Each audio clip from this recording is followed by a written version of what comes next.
Bismillahirrahmanirrahim. Assalamualaikum warahmatullahi wabarakatuh.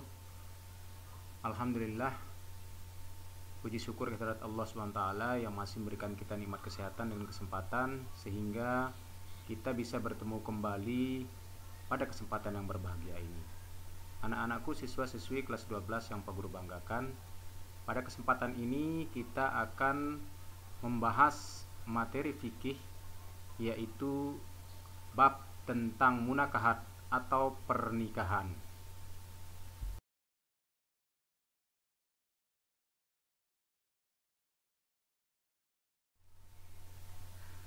Adapun tujuan pembelajaran pada materi munakahat ini atau bab tentang pernikahan ini adalah melalui kegiatan pembelajaran discovery learning, peserta didik dapat menganalisis dan mengevaluasi ketentuan pernikahan dalam Islam sehingga dapat menyajikan prinsip-prinsip pernikahan dalam Islam, menerima dan mengakui ketentuan pelaksanaan pernikahan berdasarkan syariat Islam, dan menunjukkan sikap bersatu dan kebersamaan dalam lingkungan masyarakat sebagai implementasi dari ketentuan pernikahan dalam Islam.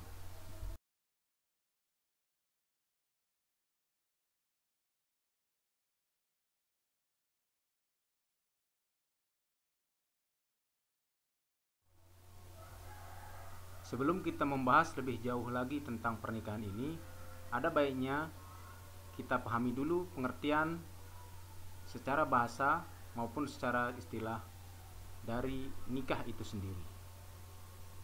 Nikah secara bahasa berarti berkumpul atau bersatu. Sedangkan menurut makna istilah, nikah adalah akad yang menghalalkan hubungan laki-laki dan perempuan yang bukan mahram sehingga melahirkan suatu hak dan kewajiban di antara keduanya.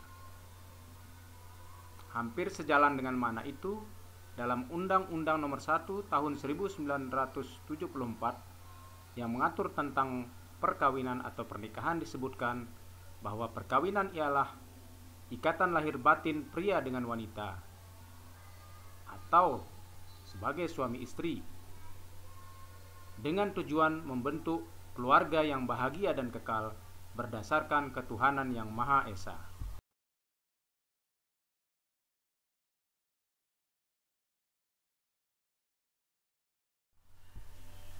Pernikahan atau perkawinan yang dalam bahasa agama sering kita sebut dengan munakahat adalah merupakan anjuran agama berdasarkan Al-Quran dan Al-Hadis. Allah Subhanahu wa Ta'ala telah berfirman di dalam Quran surat Ar-Rum ayat 21, A'udzu billahi minasyaitonir rajim. Bismillahirrahmanirrahim. Wa min ayatihi an khalaqalakum min anfusikum azwajan litaskunu ilaiha wa ja'ala bainakum mawaddatan wa rahmah. Inna fi dzalika laayatin liqaumin yatafakkarun. Dan di antara tanda-tanda kebesarannya ialah Dia menciptakan pasangan-pasangan untukmu dari jenismu sendiri, agar kamu merasa tentram kepadanya, dan Dia menjadikan di antaramu rasa kasih dan sayang. Sungguh, pada yang demikian itu benar-benar terdapat tanda-tanda kebesaran Allah bagi kaum yang berfikir.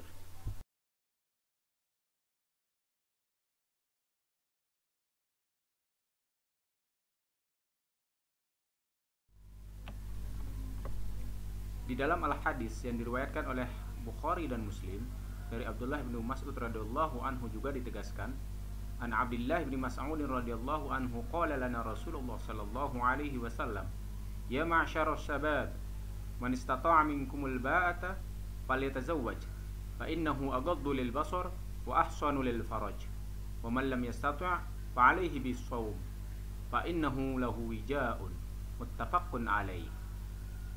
Abdullah bin Mas'ud radhiyallahu anhu berkata, Rasulullah sallallahu alaihi wasallam bersabda pada kami, wahai generasi muda, barang siapa di antara kamu telah mampu berkeluarga, hendaklah ia menikah, karena ia dapat menundukkan pandangan dan melihara kemaluannya. Barang siapa yang belum mampu, hendaknya ia berpuasa, sebab puasa itu dapat menjadi tameng atau mengendalikanmu.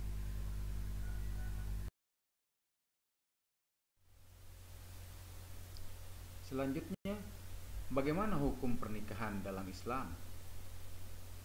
Asal hukum nikah atau pernikahan di dalam hukum Islam adalah boleh, tetapi hukum ini bisa berkembang menjadi sunnah, wajib, makruh, bahkan bisa jadi menjadi haram, bergantung kepada alasan yang menyertainya.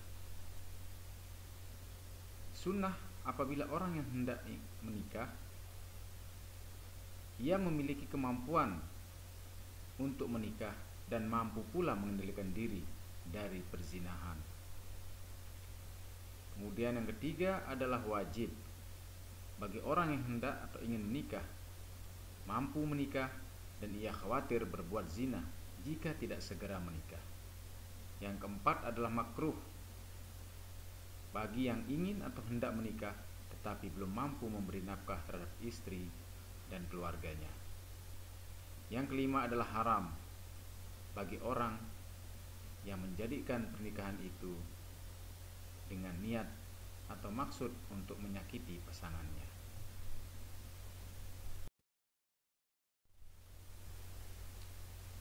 Di awal tadi, kita sudah menyinggung tentang tujuan pernikahan sesuai dengan Undang-Undang Nomor 1 Tahun 1974, yaitu untuk membentuk keluarga yang bahagia dan kekal berdasarkan ketuhanan yang Maha Esa.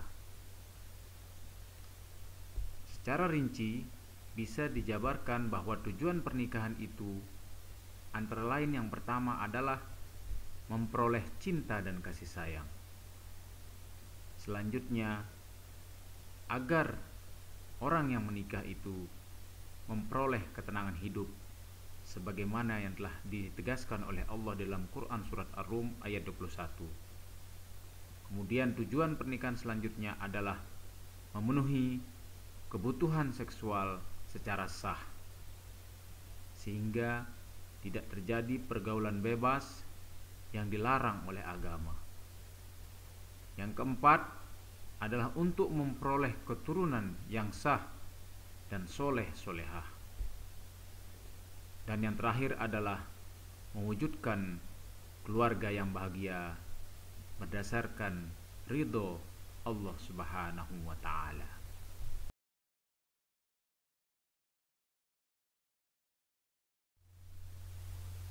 Untuk pertemuan kali ini kita cukupkan dahulu sampai di sini. Mudah-mudahan berkah dan bermanfaat. Terima kasih atas segala perhatian. Wabillahi taufiq wal hidayah. Wassalamualaikum warahmatullahi wabarakatuh.